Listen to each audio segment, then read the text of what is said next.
My name is Amber McMillan, and I'm a student at the Chicago School of Professional Psychology at Xavier University of Louisiana. My presentation is titled An ACEs-Informed Approach to School-Based Resilience Building. ACEs are adverse childhood experiences, which are potentially traumatic events that occur in childhood. Research shows that ACEs adversely impact health and well-being in childhood, and that those effects extend into adult life. Evidence shows 46% of America's children have experienced at least one ACE, with African American children being at the highest risk. ACEs are linked to chronic health problems, mental illness, and substance abuse problems. ACEs are also costly.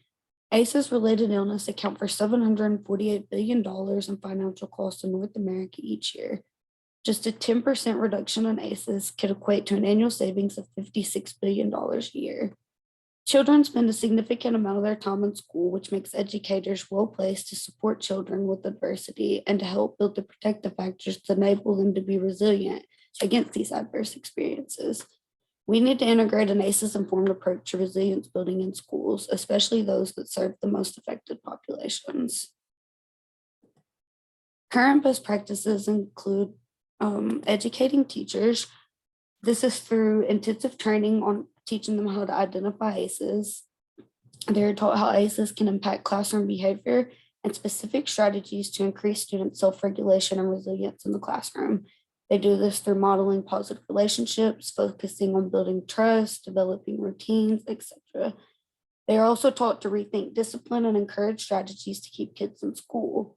This is used by them giving non-threatening responses, offering stability in the classroom, and using empathic solutions rather than punitive consequences, like taking recess away.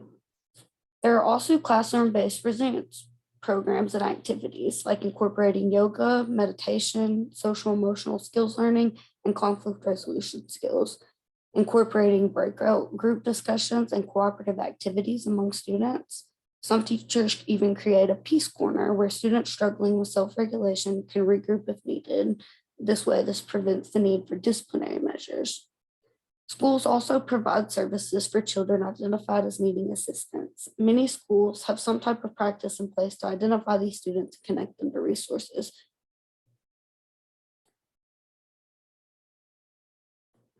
Future directions include interprofessional workforce development and commitment between administrators, teachers, and other support personnel. It is crucial that the entire school community understands the importance and value of an ACEs-informed approach. We need more in-depth content on resilience. We need to provide school staff with strategies to enable them to teach children how to work through vulnerability. We need to ensure teachers' curricula and accreditations include training on ACEs and building resiliency. And we need ongoing learning and training on ACEs by all school staff, not just teachers. Not only do we need interprofessional commitment, but schools need to collaborate with local community and families to build resilience factors. Schools can work together with local community partners already working in an ACE-informed way. Schools also should build trust with families, teach them about ACEs and the ways trauma can be passed down intergenerationally. They could create parent peer support groups, include them in mindfulness practice, and other things. Schools also need support developing and implementing policies and procedures. As we talked about earlier, many schools have some type of practice in place to identify students needing help and connect them to resources, but many schools don't. An idea would be to have a team of professionals or people that analyze student statistics such as absences and disruptive behavior, and then use this information to build a formal screening instrument. Although to do all these things, we need more related funding available at the state and federal level to develop and implement an ACEs-informed approach to school-based resilience building. Schools are apprehensive about using screening if they don't have the support, if they don't have the support afterwards for students who require assistance. So we need more funding for training programs, support personnel, and professional services.